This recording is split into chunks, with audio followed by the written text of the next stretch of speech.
Now, do you spend a lot of time in your vehicle driving? I do, actually. So comfort probably just a little bit important? Yes, definitely.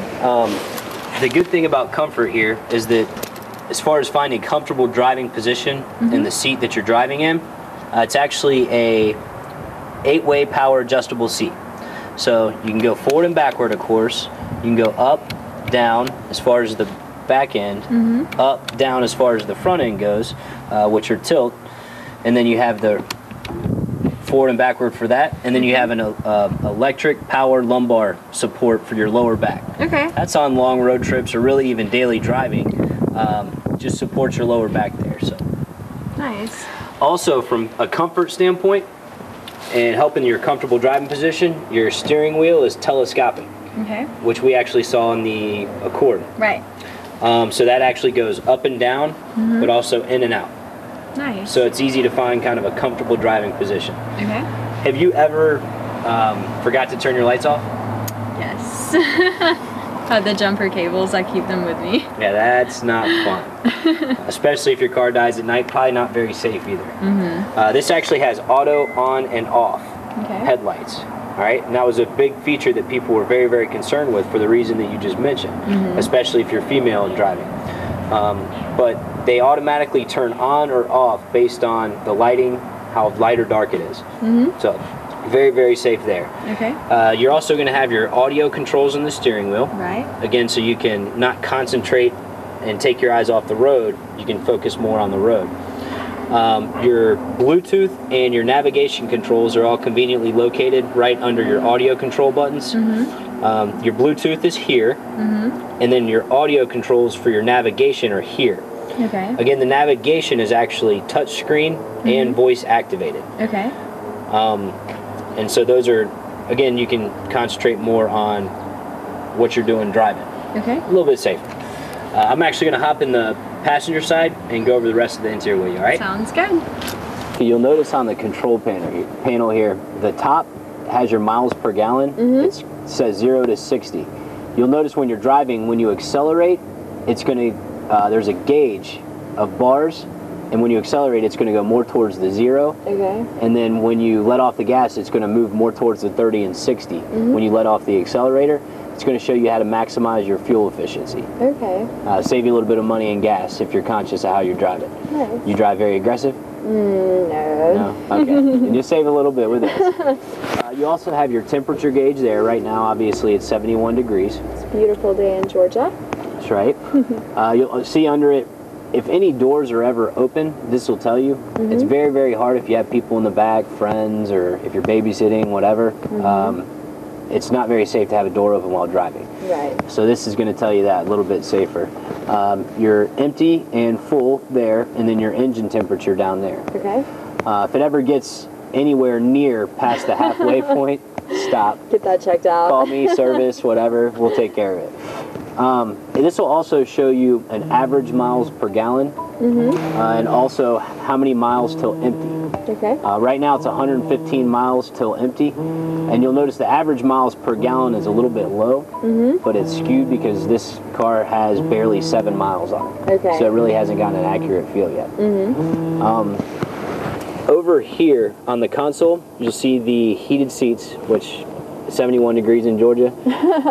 Probably don't need Wait those. until January, February.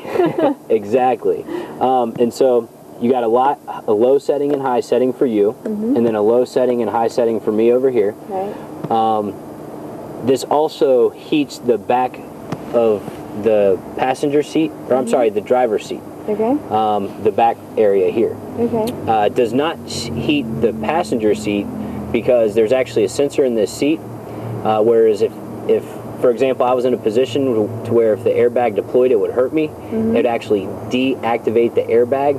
So for that sensor to work, you can't have the heated seat for this lower back right here. Okay. But it is on the rear end. Nice. Still pretty important. Do you have an iPod? I do. Just like you and the rest of the world? Yes. Down here, the iPod auxiliary is right here, and then you have a low voltage outlet for your phone charger. So you can charge your phone at the same time listen to your iPod. One of the newer features to the 10 model up here Well, first, this is a convenient storage place for whatever you need to store. And then your USB is new to the 10 model. Okay. You press that, and it comes right out. Okay. All right, the reason they did that, instead of just having your conventional auxiliary jack there, you can actually store a device, and actually store it in here, keep it closed, people won't see it, less likely to break in. It also just gives you an overall storage space for it. Nice. I like that it's separate from the glove compartment so that you can have your storage down there and then keep your electronics hidden up there. Sure, yeah, and you still have, a very good storage space for extra storage space, I guess I should say. Your moonroof up here is actually a one-touch moonroof. All right, what I mean by that is you hit it once and you can go back to driving. Okay. All right, so most moonroofs you have to sit here and hold it, and it only takes a quick second to get in a wreck. So again, you hit it one time and you can go back to driving. Okay. Something also that kind of a unique feature to the CR-V is not the sunglass holder. Obviously, that's on most cars these days. You actually have a conversation mirror. Okay. So you can actually see the people in the back and see what's going on. They can see you. Or if you don't want to look at them, you don't have to. Any other questions so far about the interior? I think that's it. I noticed 2 buttons on the gear shifter though. What is that about?